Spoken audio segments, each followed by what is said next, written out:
Sound. You're all set? All set? Yeah. All right, well, welcome. Tonight, we're going to talk about the life safety station, and there's no sense asking everybody here who's been to it. It's probably easier who hasn't been to it. Everybody's been through the building, great. And so what Art and I are going to do tonight is take you through the history of the life saving station right up to when the American Legion got it in 1948. And then what the life-saving service was, both locally and nationally. On page 14 in the book, that was one of it.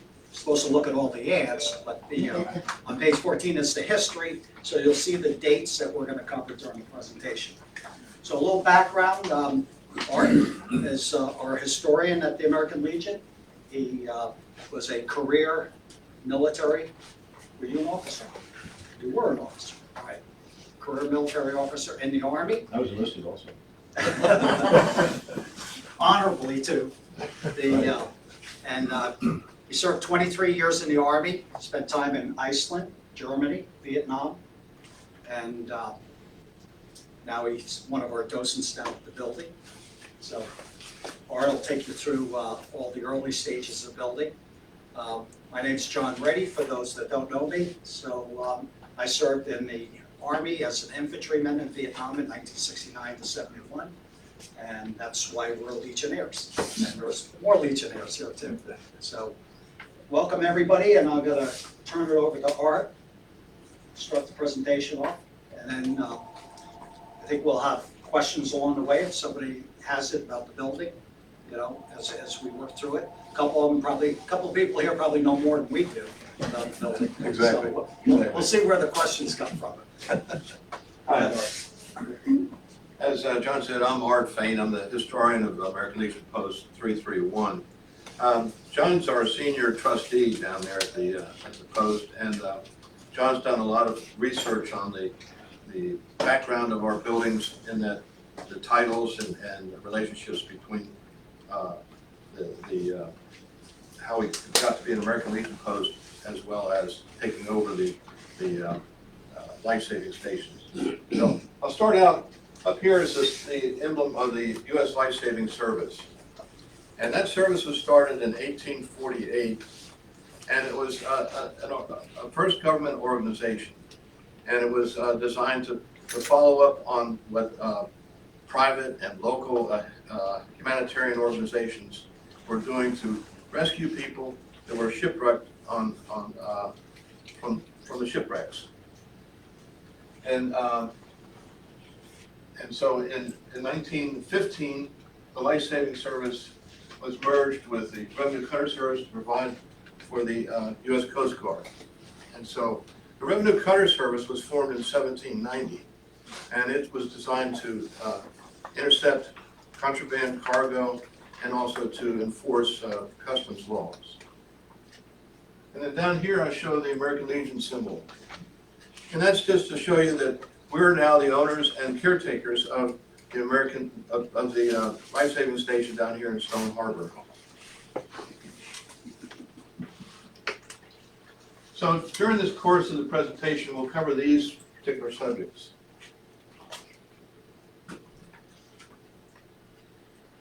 The background. Well, one thing to remember here is that with these life-saving people, the surfmen and the Coast Guard people, in the early days, they went out into horrible weather, and it was very treacherous for them. It was life-threatening for them. So throughout the presentation, keep that in mind, that how heroic these people were. So in the area of navigation, in the early days, the ships that would travel from, say, New York and Philadelphia down along the coast to Savannah and Charleston, they had to travel close to the coast because they didn't have precision navigation systems. And so how did they navigate? They navigated by coastal recognition points and lighthouses. Well, that forced them to come close to the coast. And so what was happening here is New Jersey is a particularly treacherous coast. It has moving shoals, uncharted sandbanks, sandbars. It has violent weather. And so what happened when these ships were going close to the coast, they would get shipwrecked. And so they required, of course, life-saving. down on the 7 Mile Island here, 7 Mile Beach, it was, in the 1800s, it's mostly farmers and fishermen. It was very sparsely populated. So these people on the barrier island were responsible for rescuing people on the ships that left off the coast. And so they would form volunteer groups. And they had a surf boat and some minor equipment and stuff like that, but they really didn't know what they were doing. They had, the equipment was not properly tuned for rescuing people from the shipwrecks and stuff like that. So what they would do is they would take a surf boat, put it into a boathouse, and then when the alarm went out that there was a shipwreck, they would come and grab the boat, whatever lines they had, whatever equipment they had, go out and try to rescue the people.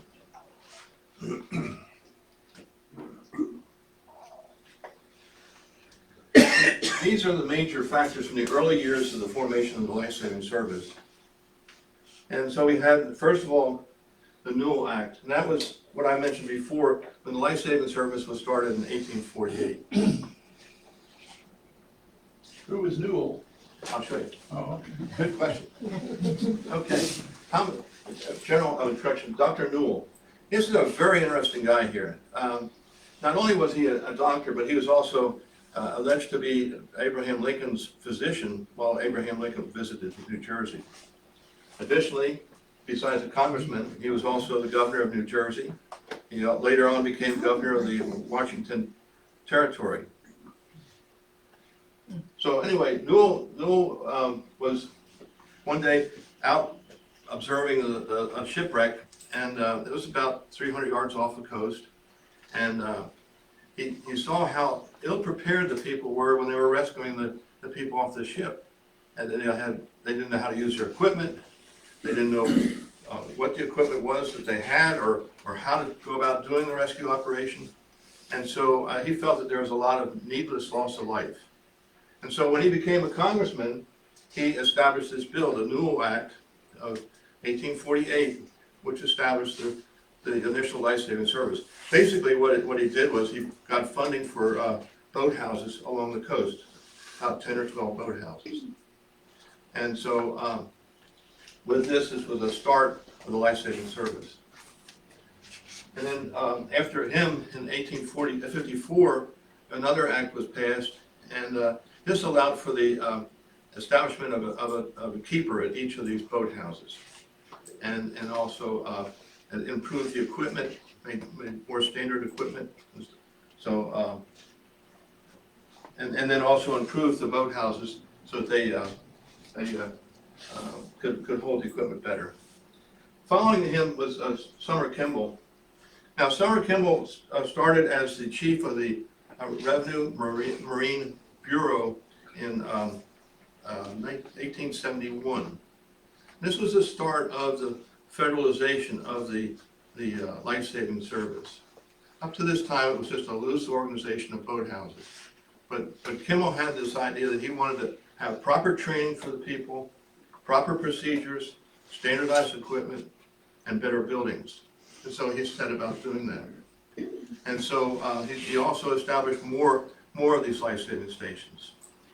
So in 1871 to 1878, he got the government to hire 6 surfmen to go along with this keeper I mentioned before. So now, instead of having a volunteer force led by one man, you now had a federal force of a keeper and 6 surfmen, and later 7 surfmen.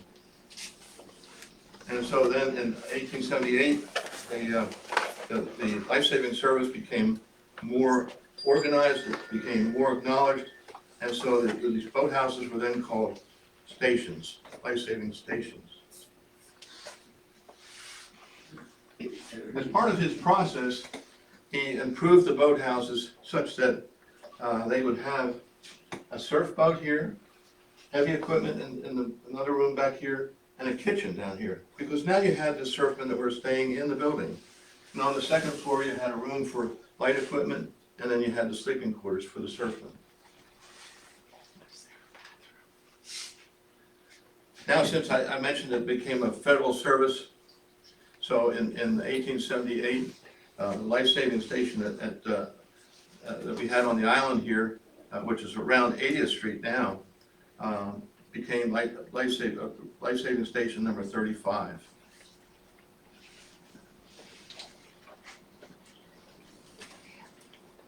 Now here's another picture of it. This is a panorama of the island. It's an actual old print, probably about 1890, and it shows the location of the life-saving station here around what is now 80th Street.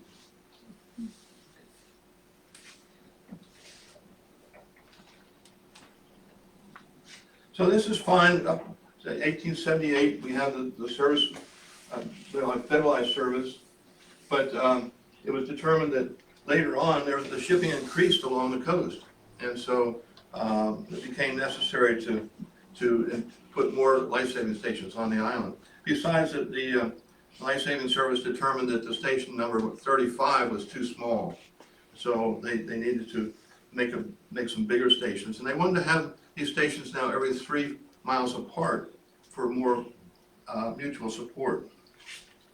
So the life-saving service then negotiated with the 7 Mile Beach Company for the lease of some land so they can put life-saving stations up in Avalon, what's now Avalon, and in Stone Harbor. And these are one-time leases. In other words, you only paid one time this lease, and then they were perpetual in that the life-saving service could use them continuously as long as they needed to, and they could build on these properties.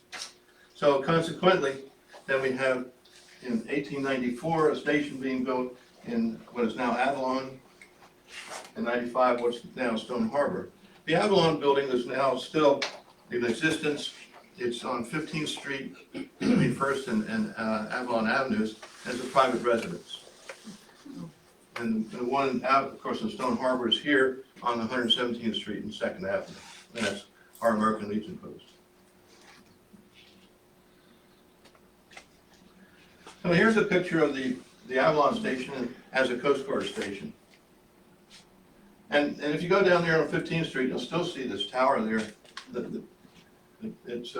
They've modified this area here, but it still has somewhat the same format of the old life-saving station.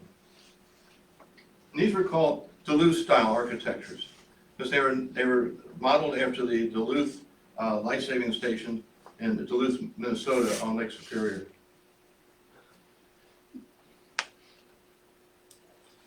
And our station in Stone Harbor is now designated life-saving station number 36. And you can see it here, the surf boat here, and you see the ramp.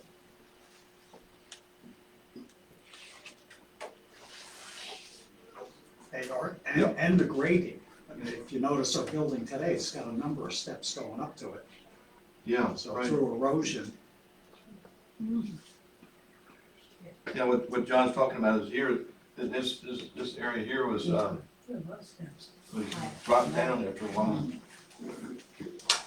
Now, that's not where it is now, right? This was closer to the ocean. Didn't they move this? No, that's exactly where it is. Oh, okay. Yeah. I mean, that's a good question, but no, it's exactly where it is. And Bill, didn't you say that the water sometimes would come up close to the building? I don't know, they didn't have bulkheads at that time. Yeah, that was before. So probably, yeah, when they had high tides or flood tides, it would get too close. I think the Coast Guard actually raised the building. Yeah. Yeah, that you should see. Because they raised it so that above the boat room doors, you could get the transom style windows. I went back to your picture of Yeah, the Avalon station, you saw the transom windows. See the transom windows? I see, So they raised them both. Okay. Thank you. Okay, so by 1914, continuing Kimmel's expansion idea of establishing more and more life-saving stations, by 1914 there were 41 life-saving stations along the coast of New Jersey. And again, that's because it was such a treacherous coast.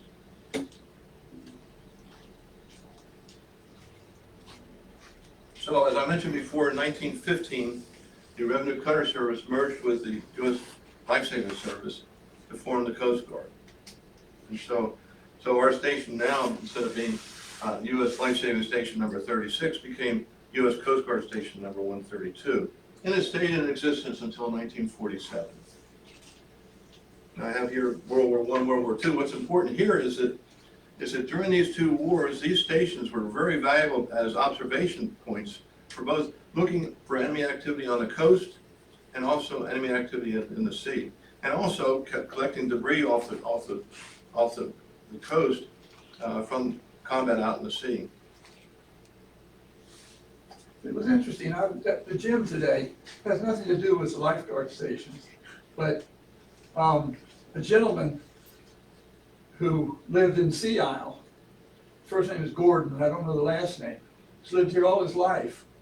But he met a German sailor, submarine sailor after World War II, who said he had actually landed in Strathmere section and was walking, and a bunch of Germans had walked around, just observed things, never did any damage, but they actually were on our shores. Yeah, I'd heard that too. I'd also heard that some of the Germans from the submarines would come on land to get provisions. That's probably what they were doing. And they had sympathizers here who would provide them with supplies and stuff. Oh, really? They would work the Delaware baseline too, Yeah. all the way to Philly. They found some of them had Philadelphia Inquirers in the subs that were here. Didn't they capture us up there? Yeah, they captured one and it had, a series of Philadelphia Inquirer newspapers in it. Guys had gone into town and got newspapers and come back. Oh my gosh, really? Where'd they capture it? How far out? I don't know, it was somewhere outside of Philly in the Delaware Bay.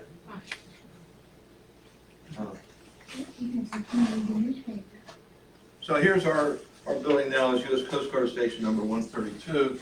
What I liked about this picture is it shows you the surf boat here, but it shows you this cart over here. This is a beach cart. It has all the equipment on it.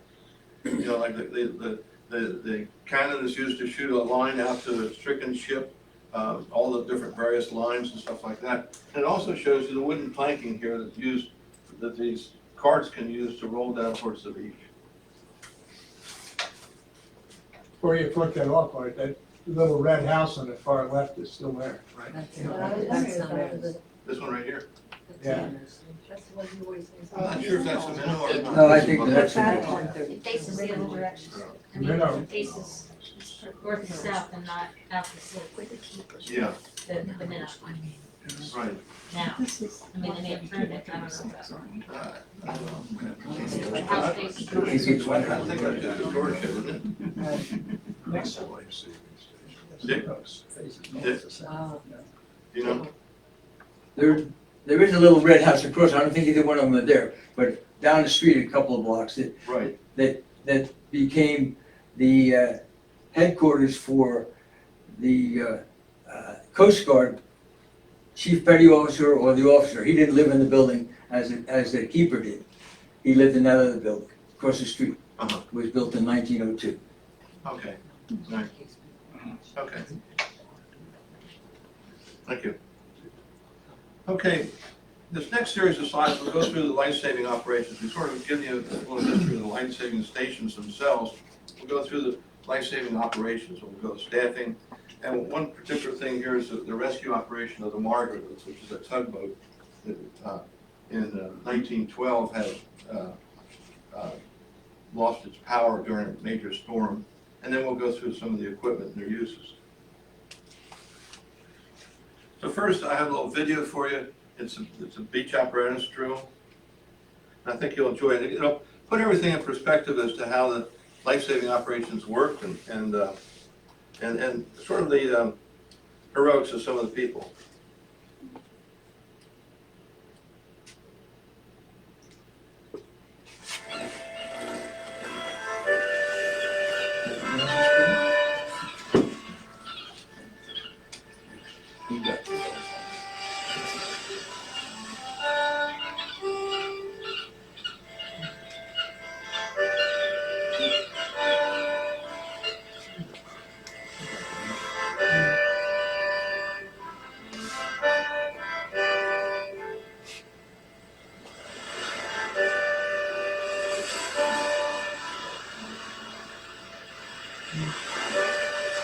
Ever since man first sailed the open seas and lakes, there have been shipwrecks and the inevitable loss of valuable cargoes and human lives. In the 18th century, governments seemed to care more about salvaging property than saving the lives of shipwreck victims. January 9, 1890, the Matilda Buck. November 26, 1898, the Albert L. Butler.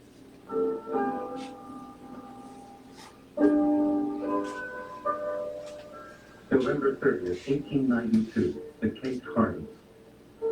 A 712-ton British bark flung ashore at Truro in a gale like a toy.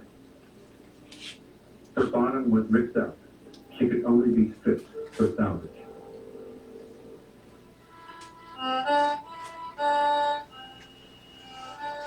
Several major shipping disasters and tragic losses of life prompted the federal government to erect structures housing life-saving equipment on the Atlantic and Great Lakes coasts. But these were mostly unmanned or manned only with untrained volunteers and offered little help in saving lives.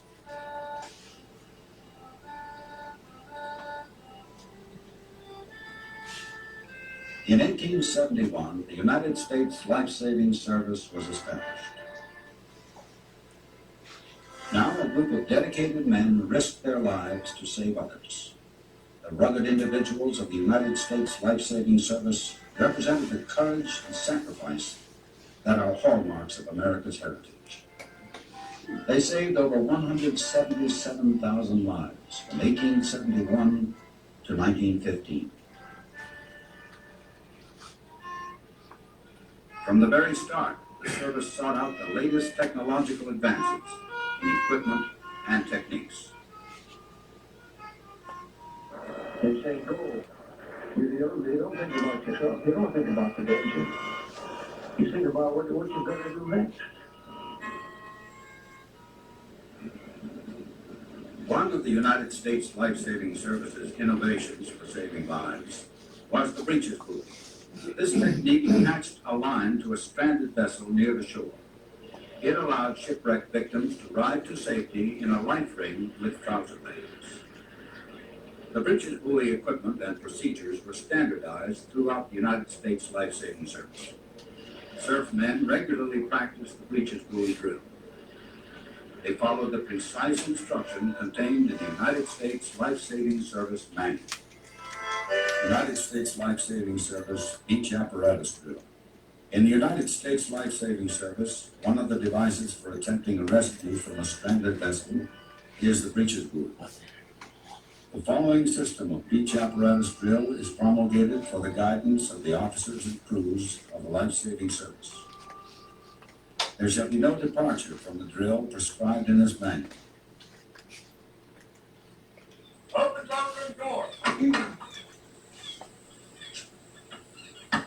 And beach guard. Hold on. The drill shall consist in mustering the crew, the recital of each member's particular duties, and rigging of the breeches buoy. Near each station, there will be selected for practice a suitable drill ground to represent the shore where the wreck gun can be properly placed and the sand anchor buried. To represent the mast of a stranded vessel, a spar called the wreck pole shall be erected at a distance of 75 yards from the sand anchor. Surfman number 4 throws buoy off the cart. The keeper puts on his haversack.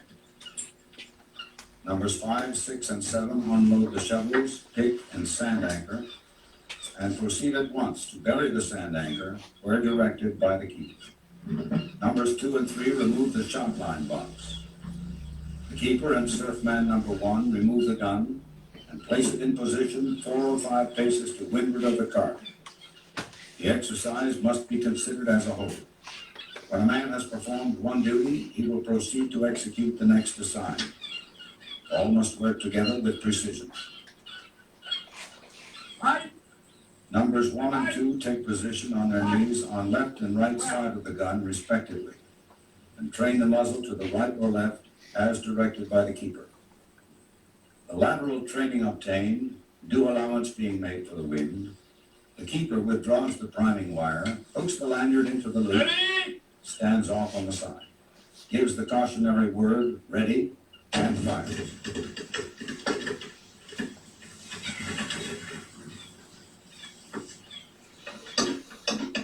The keeper makes a signal to the wreck to haul on board. Numbers 3 and 4 haul the whip from the reel as fast as it is needed.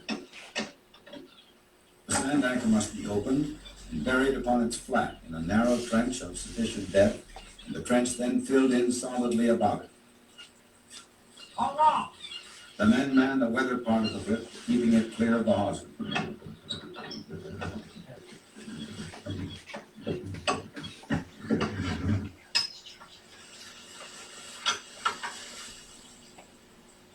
The men haul in the slack of the hawser.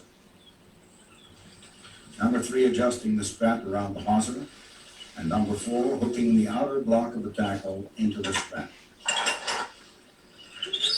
The hawser is then hauled moderately taut. Roll. Mary. Up. Number 5 holding the turn around the sand anchor pennant.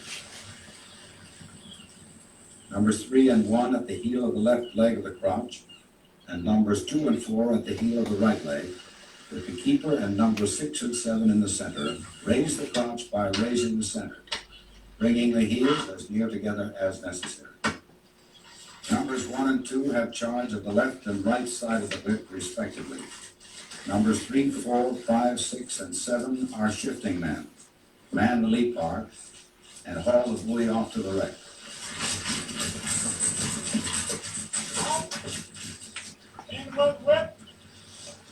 Numbers 3, 4, 5, 6, and 7 shift to the weather part of the whip and haul ashore. The keeper superintending and assisting when necessary.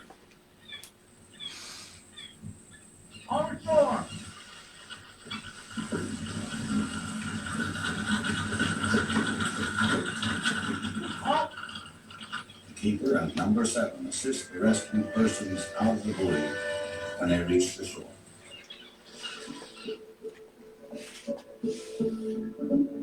Each life-saving station practiced the beach apparatus drill, usually on Thursdays. Often the community would gather to watch the precision and excitement of the drill. Today, the National Park Service continues the tradition of the beach apparatus drill. These living history reenactments make the past tangible and create an appreciation of the United States Life-Saving Service heritage.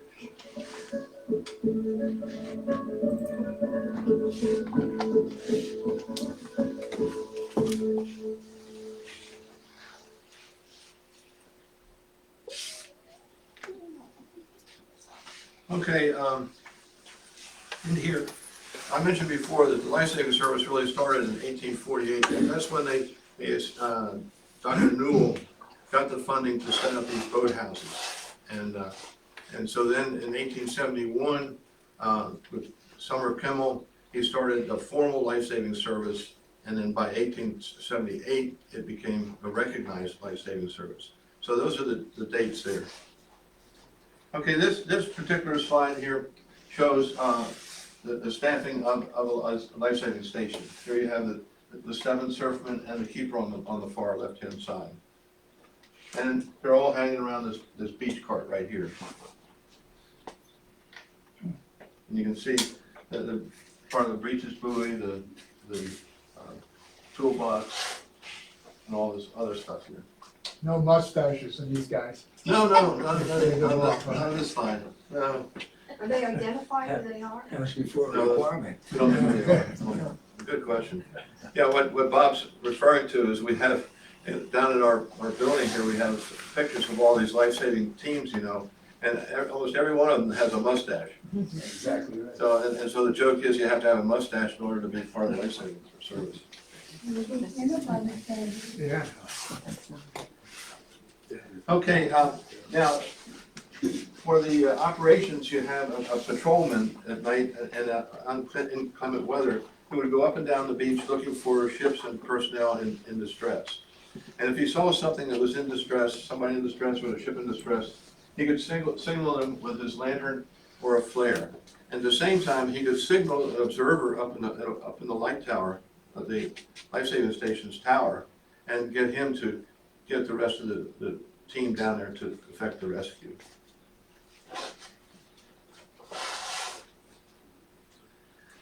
So there's basically, in my mind, there's three ways to rescue people. You can throw a line from the shore using a heaving stick or some other method like that. You could use a surf boat like this, or you could do a shore-to-ship riggings, which you saw them practicing there in that video. Here's a life-saving surf boat here. You have the keeper at the very rear. He has a steering oar. It's a 16-foot steering oar. And each of the surfmen have a 12-foot rowing oar. And so the keeper would steer the boat up to the ship in distress or a person in distress to rescue them.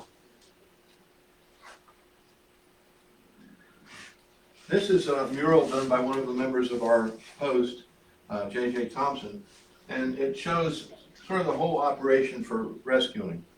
Here you have the surfman bringing down the surf boat to the beach area. Here you have the Lao gun shooting a shot line out to the ship in distress. And here you have that configuration that you saw in the movie. Here with the top line being the hawser line, the heavy line, and whip lines used to bring the transport vehicles back and forth. Here you have the breeches buoy, and here you have the life car. One thing here is this is called a faking box. This is where the shot line is. And so it's kind of neat. I'll show you another picture of that, but the way it's wrapped, it will not get tangled on the beach. You know, if you put a piece of string in your pocket, it'll knot itself. Well, the way this thing's wrapped, it won't knot. It won't tangle. It'll go right out with a projectile. Next, talk about the rescue of the Margaret. Sort of gives you an idea of some of the heroics involved here. The Margaret was a tugboat coming from south to north along the coast of New Jersey. It was closer to Avalon at the time, but it was in a fierce storm, and so it unfortunately the power went out on the tugboat, and it was becalmed. And so Avalon saw that the tugboat was in distress and called down to Stone Harbor's life-saving crew and said, "Hey, since you're south of the ship and the storm's coming from the south, put your lifeboat in the water and the storm should propel you towards the tugboat to rescue." Well, they did that, but the problem was it was a severe storm, and so the captain of the tugboat said he could even see air underneath our surf boat. It was pitched up in the air so high. And so unfortunately, the surf boat was overturned and the surfmen were dispersed from the surf boat. And so they had to swim back to shore. In the meantime, Avalon sent their lifeboat down, surf boat down, and they formed a combined team and rescued the people off of the tugboat. Because of the heroics of all these people, they were all awarded the Gold Life-Saving Medal, First Class, by the Department of Treasury. And these are actual pictures. We had, I think it was a grandson of one of these rescuers that brought in the medal so we could take a picture of it.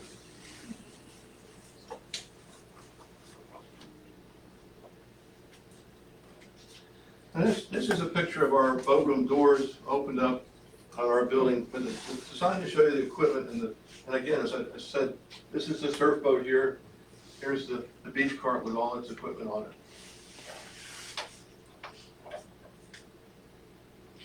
And here's an actual picture of a surf boat configured for operation. Notice the numbers on the seats. As you saw in the movie, each of these surfmen had a responsibility, and they were each had a numbered position, and that numbered position related to the duties that they would be performing. And so you have the numbers on the seats here. Another thing to look at in this picture is this right here. These are cork life vests. They have the buoyancy to support the wearer in the water plus one other person.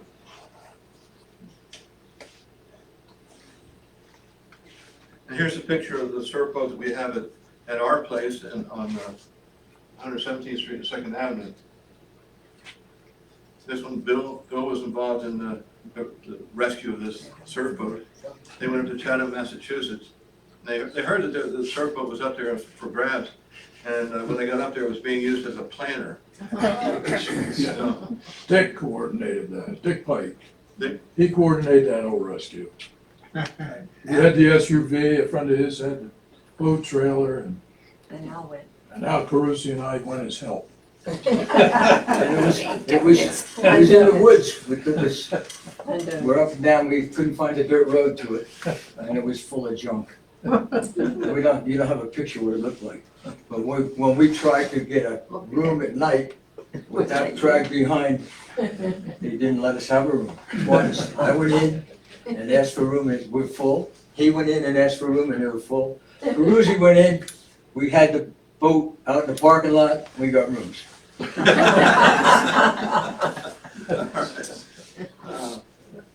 had fun. Anyway, they brought it back, and who helped refurbish the boat, you know? What was his name? Ricky Olson. Who? Ricky Olson. Ricky Olson. Did he also build the shelter for it? No, that was Donated by the Otten family. That was the Otten family, yeah.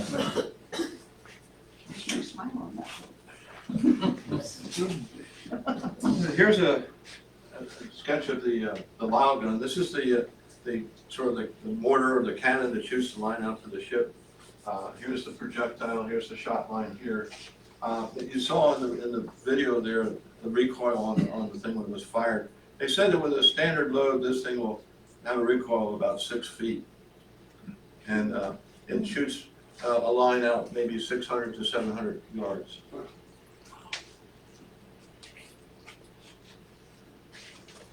Now here's a good picture of the Lyle gun here, the projectile, the shot line, and this is the faking box, which I had mentioned before. You notice the weave on this thing. That weave enables the people to upend the box on the sand. It comes off, the line comes off the spindles, and it doesn't get tangled. Very effective. I read somewhere where it took 3 men about 2 hours to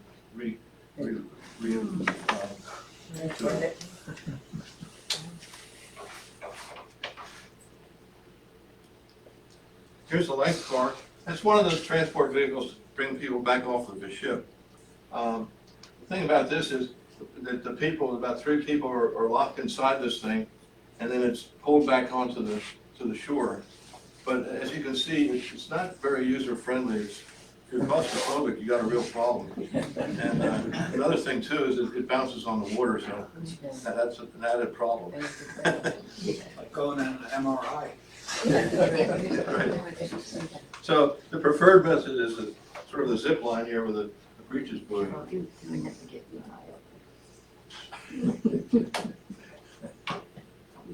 You wouldn't give me in the life.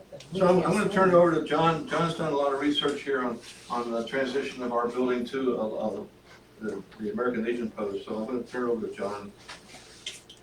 I spent a couple of weeks over in courthouse and found out more information. And at the end, you're free to come up here and take a look at it because I have the copies of the original documents from getting the building right through the abandonment in 1948. So in 1940s, if we back up past this, back in the 1800s, the land that that building sits on was owned by the Tatum family.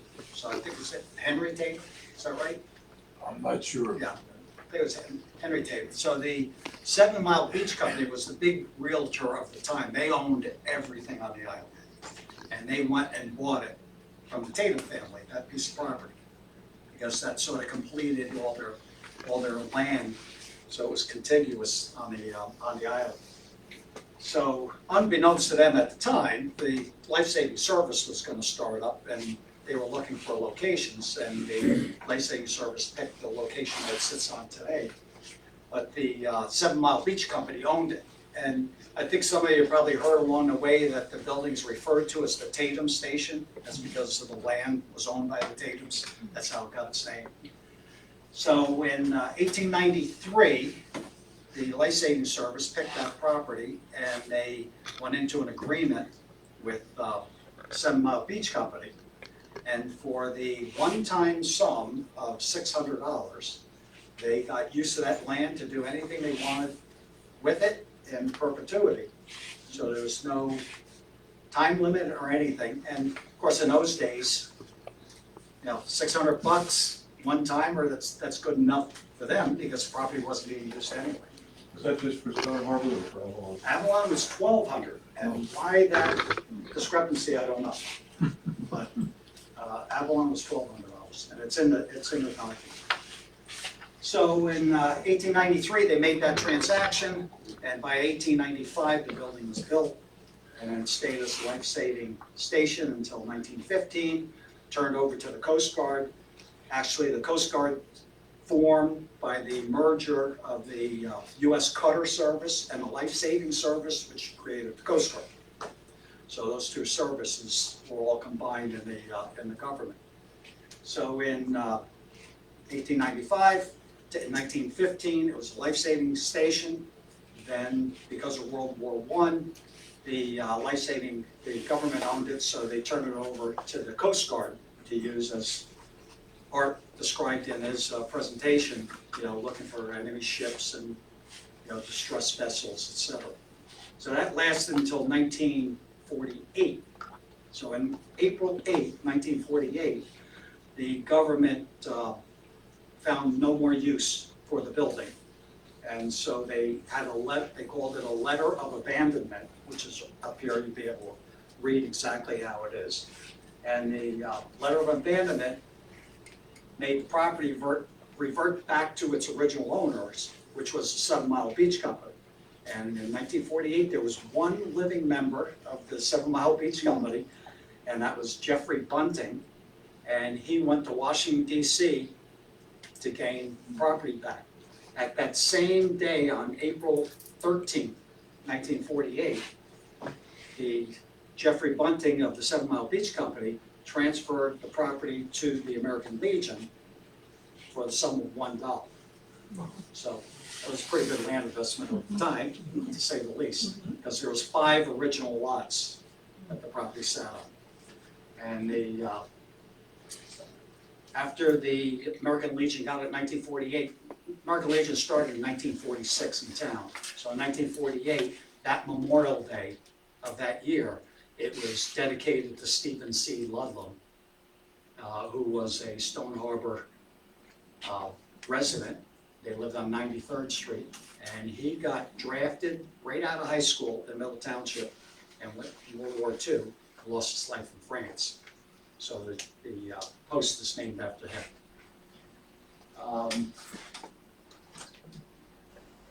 That gets us up to 1948 and that Which I in the book there, right? didn't. Okay.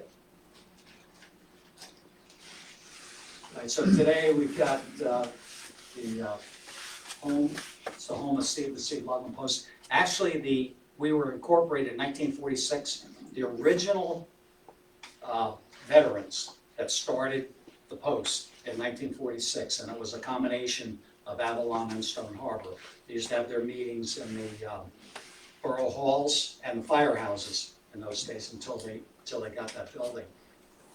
But the actual name, incorporated name of the Post is the Post Home Fund of the Stephen C. Ludlam Post 331 of the American Legion of Stone Harbor, New Jersey. So and I found that out because if you Google the American Legion Stone Harbor, I mean, you can't find when it was incorporated. It's not in any of the tax records or the records that the state provides. And then once I figure it out, because I found it in the original documents from 1893 and through 1948, that the official name, the incorporated name, was the Post Home Fund. So it's very ingenious, I mean, with the veterans that started the Post, because they wanted a home. So in 1946, they incorporated themselves as the Post Home Fund, so people would donate money to them so they could get their own, post home someday. So that's how the name came up. So today it's and ever since it's been the the home of the American Legion, Post 331, and also the Squadron 331, which is Sons of the American Legion. Upstairs, everybody's been in it, you know, we've got a great museum. We have guided tours during the summer, except Sunday and Wednesday, when there's cards being played by the seniors on Wednesdays. Otherwise, it's 10 to 2, so we give tours to the public. We have a number of open houses, as you all know, and just as a reminder, the pancake breakfast is Saturday, September 3rd, down at the Post. And then the spaghetti dinner is September 11th at the Yacht Club. So they're both on. And then as everybody knows here, your name's probably in the book for fundraising and patrons and ads and the like. So that's where we are today. All right. Okay, well, just a brief view of what is in the Life Saving Museum. Is a Coast Guard, we have an actual faking box here with the shot line in it.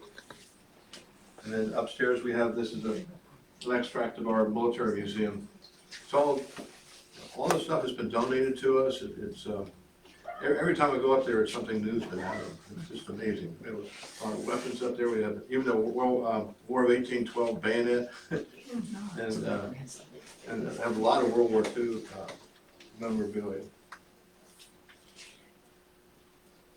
And there's John's book. So, any questions?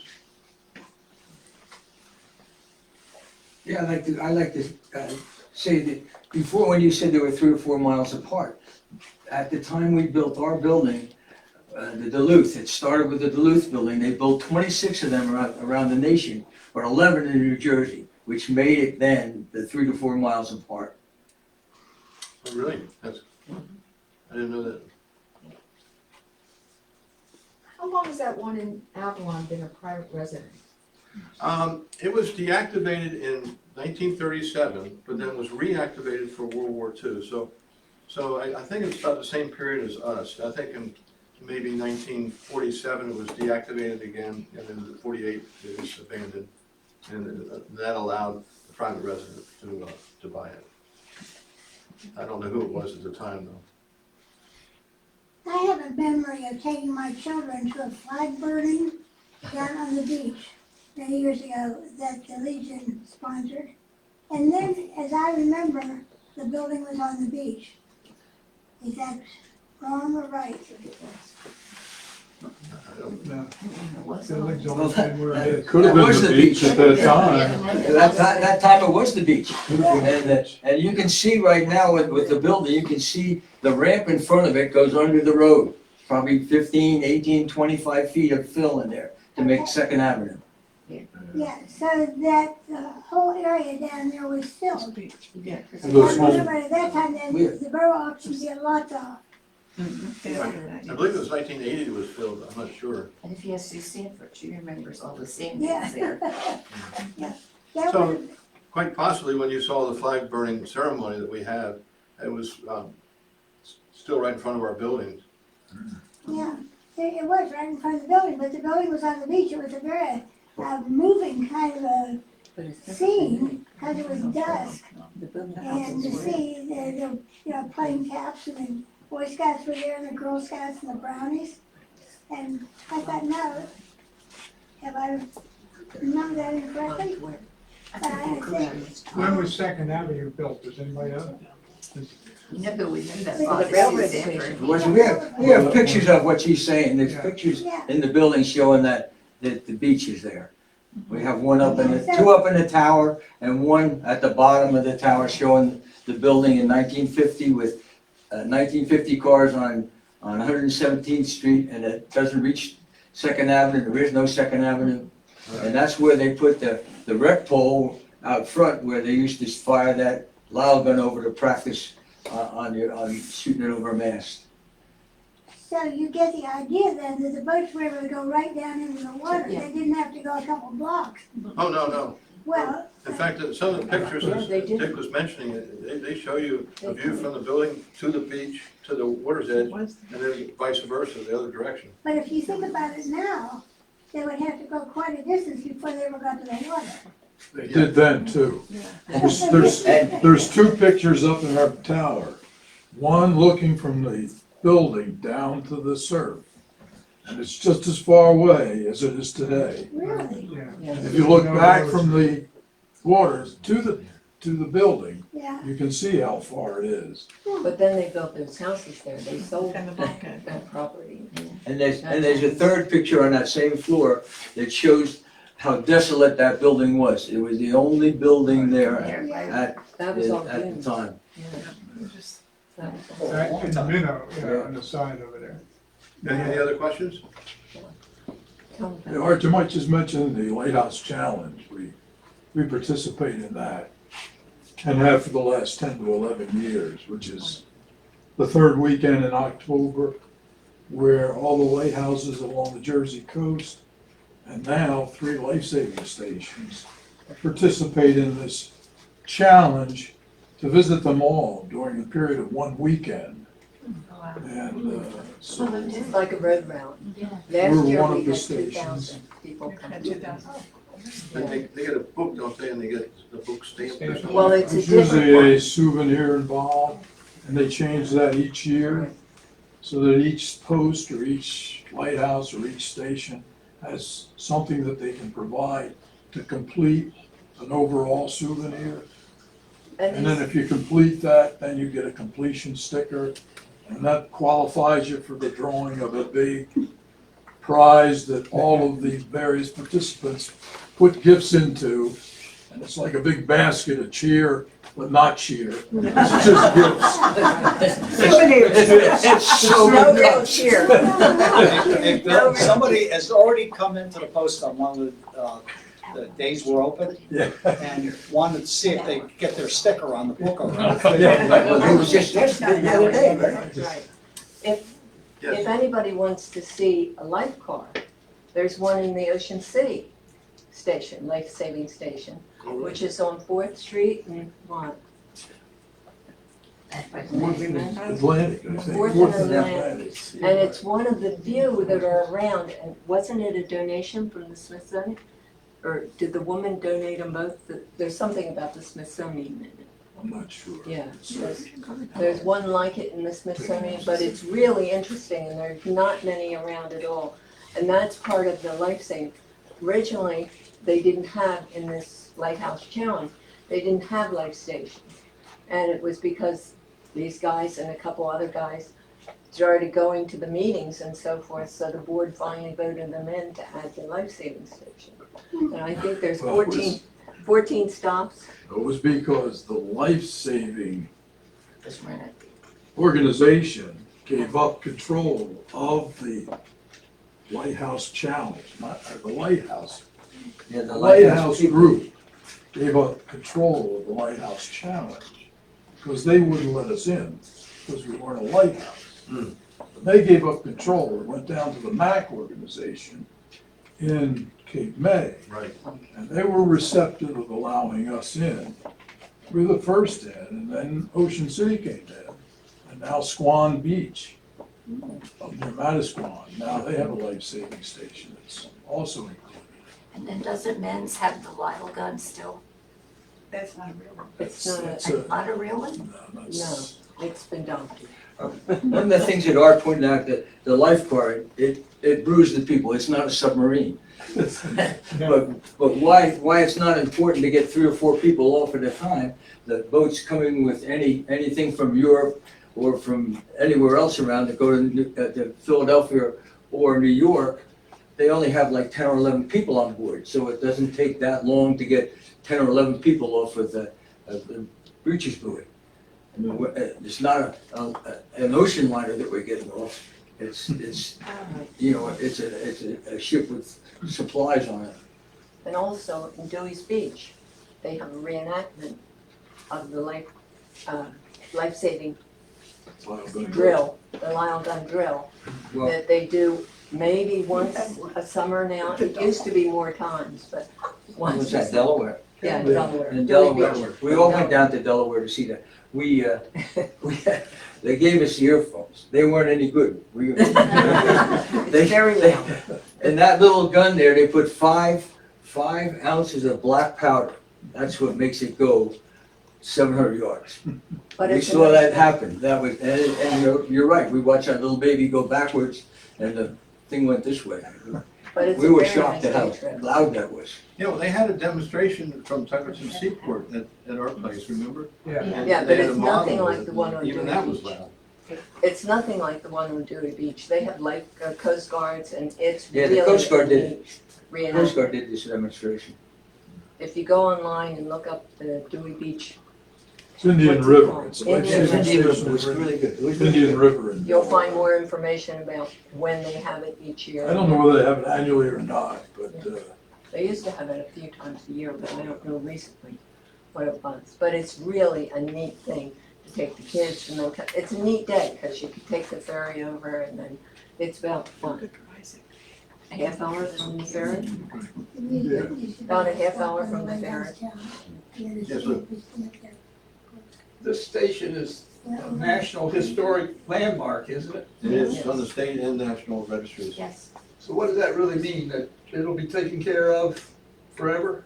Only if you do it. And glad you brought it up And because, are there other, No. other stations or right, that there's you not- know of there- that are it's only historic historic landmarks? because we made it historic, Yeah, right? So right. we created it by putting it back in its original state as close as we could to make it historic. And it's only historic as long as you keep it historic. John, tell them And about the the state- upcoming Home Depot grant and the additional work. Is that public yet?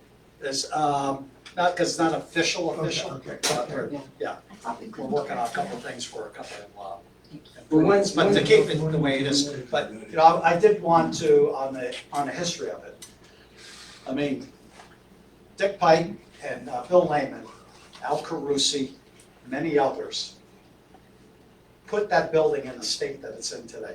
That museum, the murals, they did fundraisers, flags outside, it went on, because it was in disrepair.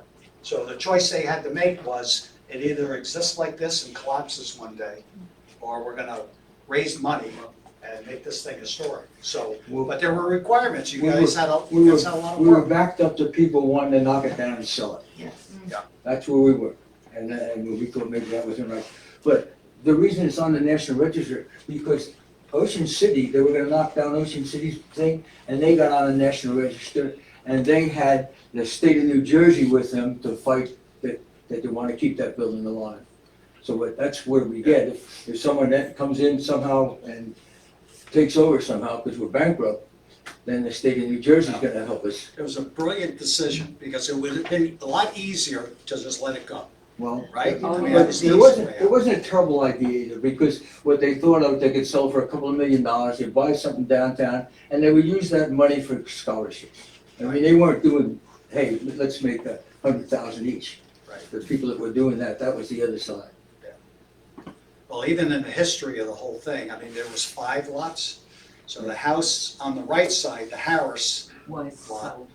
that was sold I in didn't the know. 1980s.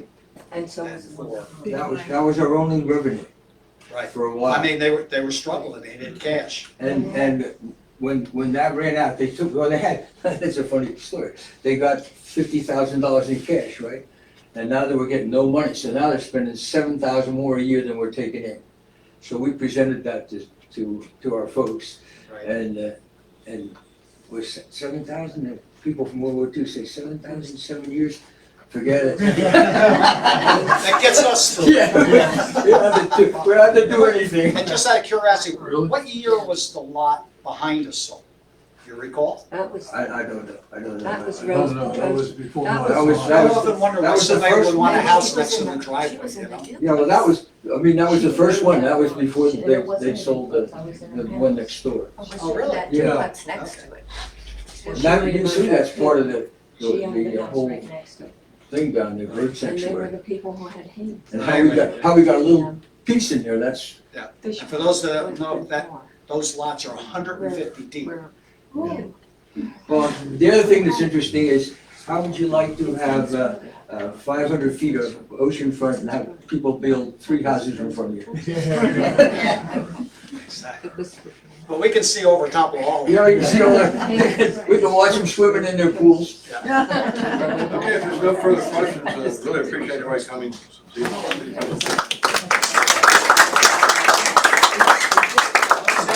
Here's the original document's in Old English, so it's really interesting. There was pieces of it, but maybe someone shortened it. I know. I thought it was the last. I've seen it better.